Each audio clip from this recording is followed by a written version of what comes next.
girmemiz için yaşımızın kaç olması gerekiyor? Evet. 18.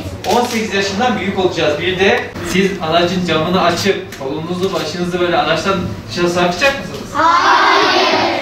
Biz araçtayız. Araç yine hareket halinde. Araçtaki çöplerimizi ne yapacağız?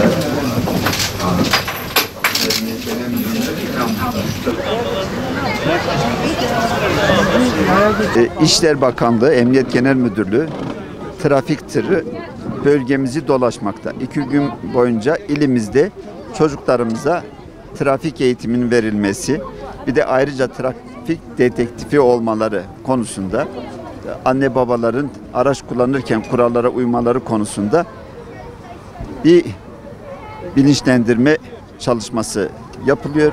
Şu an Emniyet İl Müdürlüğümüzün bahçesinde okuldan gelen çocukların hem tırın içinde eğitim aldıkları hem de tırın önünde bahçede trafik uygulaması yapılarak birebir eğitim verilmekte. En güzel tarafı çocuklar çok istekli ve ben inanıyorum Türkiye'de sigara içimini nasıl çocuklar anne ebeveynlerini sigara bırakmaya zorladılarsa trafikte bu çocuklarımız sayesinde sürücülerimiz daha çok kurallara uyacağını umuyorum.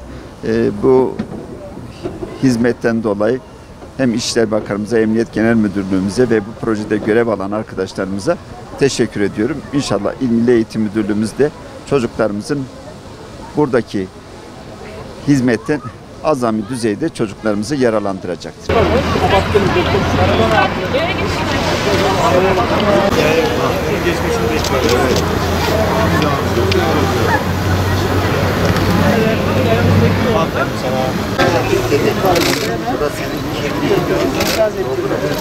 Anne baba şurada durmayınca ne yapacağız?